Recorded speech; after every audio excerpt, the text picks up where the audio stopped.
بسم الله الرحمن الرحيم. فصل حكمه أن يختلف آخره باختلاف العوامل اختلافا لفظيا. مصنف رحمت الله علیه په تیر شوی فصل کې د اسم معرب تعریف ذکر کړ. اوس په دې فصل کې د اسم معرب حکم دا بیانول شي. حکم د اسم معرب ان اغداد یختلف آخره چې د دې اخر دا مختلف کیږي به اختلاف العوامل د عواملو د مختلف کېدو د وجنه، یعنی هر کله چې په دې باندې عامل بدل شي نو د دې اخر دا بدلیږي.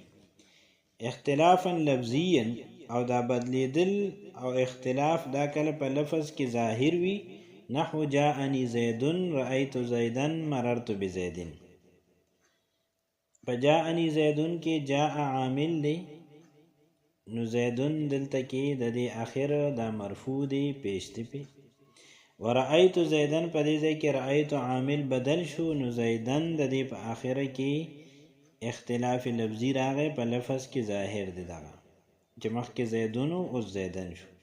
مررت بزیدن په دې ځای کې با حرف جر عامل بدل شو، په دې وجه باندې د زید اخر چې کوم اعراب دی نو هغه هم بدل شو. اوس نه زیدن ویل کېږي نه زیدن ویل کېږي، بلکې د با حرف جر په وجه زیدن ویل کېږي. او تقدیریا په تیرو دریوانو مثالونو کې اختلاف لفظي دی په لفظ کې ظاهري، او یا دا چې اختلاف تقدیری وي.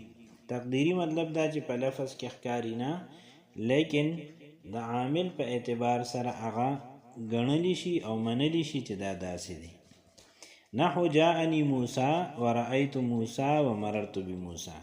په دې ځای کې اگر چې په جاءني موسی کې عامل د رفع دی، په رأيت موسی کې عامل د نصب دی، په مررت بموسی کې با حرف جر عامل د جر دی، لیکن په دریوانو صورتونو کې په لفظ کې څه تغییر او اختلاف دا نه ښکاري. البته تقدیرا په دې کې اختلاف شته. موسی په جاءني موسی کې مرفوع دی، دا تقدیرا مرفوع شو. رأيت موسی په دې کې موسی تقدیرا منصوب دی، او په مررت بموسی کې موسی تقدیرا دا مجرور دی. او دا غي وجه دا عواملو اختلاف دی چې عامل په بدل شوی دی. په دې فصل کې مصنف رحمت الله علیه د اسم معرب حکم بیان کړی دی، او د حکم مطلب او معنا څه ده؟ نو د حکم مطلب او معنا دا ده چې هغه اثر چې په یو څیز باندې مرتب شي، نو مطلب یې دا دی چې کله یو اسم دا معربي نو په هغې باندې به دا اثر وي، او په هغې کې به دا خصوصیت وي چې که هغې باندې مختلف عوامل راځي نو د هغې آخر به مختلف کیږي او بدلیږي. او دغه تبدیلی او دغه بدلون چې دی نو دا به لفظي وي، په لفظ کې په تلفظ کې به د دې پته لګي. او د هغې مثال جاءني زیدن رأيت زیدن مررت بزیدن دی. یا به دا اختلاف او بدلون تقدیری وي، په لفظ کې به د دې پته نه لګي، په تلفظ کې به نه راځي، لیکن دا به منلی شي، دا به ګڼلی شي، دا به فرض کولی شي چې دلته بدلون راغلی دی. لکه په جاءني موسی رأيت موسی مررت بموسی کې په دې کې آخره کې الف مقصوره دی، او الف مقصوره دا هیڅ قسم حرکت دا نه قبلی. نو دلته کې دا فرض شوه چې په حالت رفعی کې په جاءني موسی کې موسی چې دی نو دی باندې دا فرض شوه چې په دې باندې رفع ده ضمه ده. په حالت نسبی کې په دې فتحه فرض شوه، او په حالت جری کې په دې باندې کسره. د دې عبارت ترکیب هغه داسې کولی شي چې حکمه مضاف مضاف الیه مبتدا دی، ان مصدریه ناصبه دی، یختلف فعل دی، آخره مضاف مضاف الیه فاعل دی، باختلاف العوامل دا جار مجرور متعلق دا یختلفا. اختلاف موصوف اختلافا دا موصوف دی، او لفظیا دا معطوف علیه دی، او عاطفه دی تقدیریا معطوف دی. معطوف علیه سره د معطوف نه دا صفت، موصوف سره د صفت نه مفعول مطلق. فعل سره د خپل فاعل مفعول مطلق او متعلق نه دا جمله فعلیه خبریه په تعویل د ان مصدریه سره مفرد شو، دا خبر شو د مبتدا. مبتدا سره د خبر نه جمله اسمیه خبریه شو. د دې عبارت نحوی اجرا داسې ده: یختلف فعل مضارع مفرد صحیح غیر مخاطبه ده، حالت رفعی په ضمه سره، حالت نصبی په فتحې سره او حالت جزمیه په سکون سره. د ان ناسبه په وجه منصوب ده او نسب فتحې د فا سره دی. العوامل دا غیر منصرف دی، حالت جریه تابع دی د حالت نسبی، یعنی پدې کې په حالت جری او حالت نسبی دواړو کې فتح راځي، لیکن دلته کې د الف لام دراتلو په وجه باندې د العوامل چې دی نو کسره قبول کړي ده. موسی دا اسم مقصور دی او دریوانو حالتونو کې د دې اعراب بالحرکت تقدیری دی. والاعراب ما به يختلف آخر المعرب كالضمة والفتحة والكسرة والواو والالف والياء. اوس مصنف رحمت الله علیه د اعراب تعریف بیانی. والاعراب اعراب چې دی ما د هغه دی به د دې په وجه باندې یختلف آخر المعرب د معرب اخر هغه بدلیږي او پاغي کې اختلاف راځي او د دې مثال څه دی؟ لکه ضمه فتحه کسره د اعراب دی، اعراب بالحرکت دی. والواو والالف والياء و الف یا دا اعراب دی، اعراب بالحرف دی.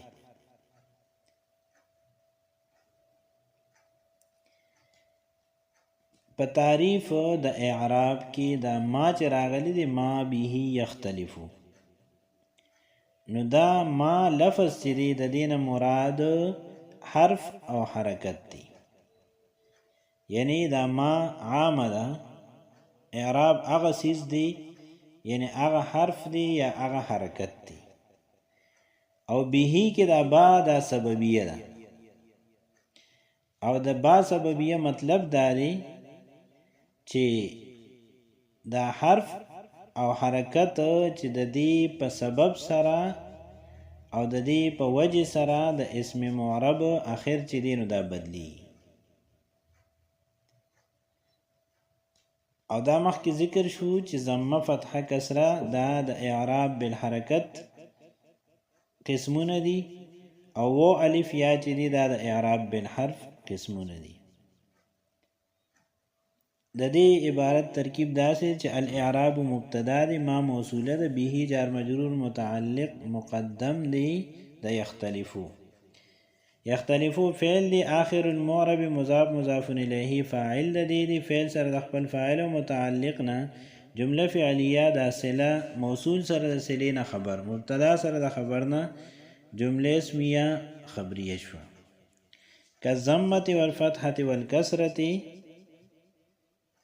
دا خبر دی د مبتدا محذوف، چې مبتدا محذوف یې دی مثاله د دې اخر د اسم معرب چې په کوم سیز سره بدلیږي دې ته اعراب وي. نو د دې مثال څه دی؟ مثاله کالضمة والفتحة والکسرة. لکه ته د دې د مثال په تور باندې ضمه کسره او فتحه دا وګوره. مثاله مبتدا دی، او کالضمة والفتحة والکسرة والواو والالف والياء دا ټول معطوف علیه سره د باقی معطوفاتنا دا مجرور د کاف حرف جر جار سره د مجرور نه دا متعلق شو دا کائنن یا د ثابتن متعلق محذوف. نو موږ داسې ویلی شو چې کالضمة والفتحة والکسرة والواو والالف والياء دا خبر دی په اعتبار د متعلق محذوف سره د څه لپاره خبر دی؟ د مبتدا محذوف لپاره، یعنی د دې مبتدا محذوف دی، د دې متعلق محذوف دی. د دې عبارت نحوی اجرا داسې ده: یختلفو دا فعل مضارع مفرد صحیح غیر مخاطبه ده، حالت رفعی ضمه سره دی، حالت نصبی فتحه سره دی، حالت جزمی په سکون د لام کلمې سره دی. او دلته کې د عامل ناصب او جازم د انعدام او نراتلو په وجه دا فعل مضارع مرفوع ده رفع ضمه د فا سره. واعراب الاسم على 3 انواع رفع ونصب وجر. د اسم اعراب دا په درې قسمه دي، یو رفع ده، بل نصب دی، بل جر دی. د اسم اعراب دا په درې قسمه باندې دي، رفع، نصب، جر. او داغي وجه سره داغي وجه دا ده چې د کوم سيزونو د پاره اعراب وضع شوی دی نو هغه درې دي. یعنی اعراب دا وضع شوی دی د فاعلیت د پاره چې دا به فاعلیت ښکاره کوي، یا د مفعولیت د پاره چې دا به په یو لفظ کې مفعولیت ښکاره کوي، او یا د اعراب وضع شوی دی د پاره د اضافت. په دې وجه باندې د اعراب هم درې قسمونه شو. د فاعلیت د پاره رفع مختص شو، د مفعولیت د پاره نصب، او د اضافت د پاره جر دا وضع کړی شو. او د دې ترکیب داسې چې اعراب الاسم مضاف مضاف الیه مبتدا دی، علی 3 انواع جار مجرور متعلق د ثابتن دا خبر شو، مبتدا سره د خبرنا دا جمله اسمیه خبریه. رفع و نصب و جر دا معطوف علیه سره د دواړو معطوفونه خبر شو د مبتدا محذوف د پاره، او هغه مبتدا محذوف څه دی؟ هي دا 3 انواع چې دی رفع، نصب، جر دی. نو مبتدا سره د خبرنا جمله اسمیه خبریه. په دې ځای کې یو بل ترکیب دا هم ممکن دی او کیدی شي، او هغه دا چې احدها رفع، نو احدها دا مضاف مضاف الیه مبتدا رفع خبر، وثانیها نصب، دې ځای کې ثانی مضاف ها مضاف الیه دا مبتدا نصب دی خبر، وثالثها جر، دې ځای کې ثالثها مضاف مضاف الیه مبتدا او جر دی خبر. د دې نحوی اجرا داسې ده چې دا انواع په دې کې جمع مکسر منصرف ده، حالت رفعی ضمه سره دی، حالت نصبی فتحی سره دی، او حالت جری کسری سره دی. د مضاف الیه کې دو په وجه باندې مجرور دی، او جر کسری د عین سره دی. باقی اجرا آسان ده. والعامل ما به رفع او نصب او جر.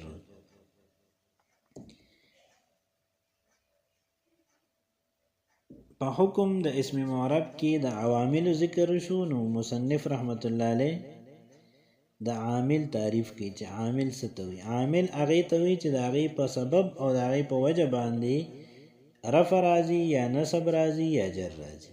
والعامل او عامل چې دی ما د هغه دی به چې د دې په وجه حاصلېږي رفع یا نصب یا جر. لکه جاءنی زیدن په دې کې جاء عامل دی د دې په وجه په زیدن باندې رفع ده. رأیت زیدن کې رأیت عامل دی د دې په وجه په زیدن باندې نصب دی. او مررت بزیدن کې با حرف جر عامل دی او د دې په وجه باندې په زیدن باندې جر دی. ترکیب د دې داسې دی العامل دا مبتدا دی، ما موصوله ده، به جار مجرور خبر مقدم دی، رفع او نصب او جر معطوف علیه د دواړو معطوف سره مبتدا مؤخر. مبتدا سره د خبر نه دا صله شو، موصول سره د صلې نه دا خبر شو. مبتدا سره د خبر نه دا جمله اسمیه خبریه شو. ومحل الاعراب من الاسم هو الحرف الاخير. اعراب دا په کم ځای کې وي، په کم ځای کې راځي، په کم ځای ښکاره کیږي، نو هغه ته محل اعراب وي. محل اعراب په اسم کې چې دی نو دا هو الحرف الاخير، دا اخیری حرف دی. مثال الکل او د دې ټولو مثال چې دی نو هغه داسې دی نحو قام زیدن، لکه قام زیدن دا مثال شو. فقام عامل، نو قام په دې کې عامل دی، و زیدن معرب، زیدن په دې کې معرب دی. والضمه اعراب، او ضمه په دې کې اعراب دی. والدال او دال چې دی، والدال محل الاعراب، او دال چې دی دا محل اعراب دی. د دې عبارت ترکیب داسې دی محل الاعراب مضاف مضاف الیه موصوف من الاسم جار مجرور متعلق د الثابت دا صفت شو موصوف سره صفت نه مبتدا هو الحرف الاخير مبتدا خبر جمله اسمیه خبریه دا خبر شو د مبتدا لپاره مبتدا سره د خبر نه جمله اسمیه خبریه شو واعلم انه لا يعرب في كلام العرب الا الاسم المتمكن والفعل المضارع وعلم او پویشه انه لا يعرب چې معرب نشي ګرځولي فی کلام العربی په کلام د عربو کې الا الاسم المتمکن مگر اسم متمکن دا معرب ګڼلی شي او ګرځولي شي په دې اعراب جاری کیږي والفعل المضارع او دویم فعل مضارع دا معرب وي وسيجيء حكمه في القسم الثاني ان شاء الله تعالى او دې حکم چې دی نو دا په بیان د قسم ثانی کې راځي ان شاء الله دلته کې په دې عبارت کې مصنف رحمت الله علیه د اسم نه قطع نظر صرف یعنی مطلق چې دینو د معرب اقسام بیانې چې عرب په خپل کلام عربي کې دو قسمه سیزونه چې دینو د معرب استعمالي نو یو سیز پاغي کې اسم دی اسم متمکن دی او بل پاغي کې فعل دی فعل مضارع دی او فعل مضارع هغه فعل مضارع دی چې بالکل ساده وي او د نون جمع مؤنث نه خالی وي نون جمع مؤنث په کې راشي یعنی د جمع مؤنث غائب او حاضر دا دوه صيغې په کې مبني دي او کو ساده نوي نون تاکید ثقيله یا خفيفه په کې راشي نو په هغه صورت کې بیا دا مبني وي د دې وجنه بالکل ساده فعل مضارع چې د نون جمع مؤنث نه خالی وي نو دا معرب ده په دې باندې اعراب جاری کیږي یعنی کله چې په عامل د رفع راشي نو دا مرفوع وي چې عامل د نصب پر راشي دا منصوبي او چې په دې فعل مضارع باندې عامل د جزم راشي نو دا بیا مجزومي لکه څنګه چې په اسم کې اعراب رفع نصب جر دی نو دغه شان په فعل مضارع معرب چې کومه ده هغه کې اعراب رفع نصب او جزم دی جر چې دی نو دا په فعل باندې ناراضي اسم غیر متمکن فعل ماضی امر حاضر معروف او هغه فعل مضارع چې پای کې نون جمع مؤنث راغلی یا په کې نون تاکید راغلی ثقيله یا خفيفه دا ټول مبني دي څه مبني دي اسم غیر متمکن ټول اقسام دا مبني دي فعل ماضی مبني ده امر حاضر معروف مبني دي او فعل مضارع کې چې نون د جمع مؤنث راغلی نو دا مبني وي او کو فعل مضارع کې نون تاکید ثقيله راشي نو بیا مبني ده کو نون تاکید خفيفه پکې راشي نو دا هم مبني ده د دې ترکیب داسې دی چې اعلم دا فعل با فاعل دی او ان دا حرف د حروف مشبہ بالفعل نه هو دا ضمیر شان دا اسم د ان د پاره شو لا يعرب فعل مجهول في كلام عربي جار مجرور متعلق د لا يعرب الا حرف استثناء الاسم المتمكن موصوف صفت دا معطوف عليه وعاطفه الفعل المضارع موصوف صفت دا معطوف عليه سره د معطوف نا مستثنى مفرغ نائب فاعل لا يعرب فعل د نائب فاعل او د متعلق سره د جمله فعلیه خبریه په تعویل د مفرد دا خبر شو د ان د خپل اسم او خبر سره جمله اسمیه خبریه په تعویل د مفرد مفعول به شو د اعلم فعل سره د خپل فاعل او مفعول به نه جمله فعلیه انشائیه شو او د دې عبارت نحوی اجرا داسې ده باقی خو آسان دی په دې کې الثانی راغلی دی نو دا اسم منقوص دی پشان د القاضی حالت رفیع په تقدیر د ضمه سره دی حالت نسبی په فتحی لفظی سره دی او حالت جریه په تقدیر د کسری سره دی دلته کې د مجرور صفت واقع شوی دی نو په دی وجه باندې مجرور دی او جر کسری تقدیری سره دی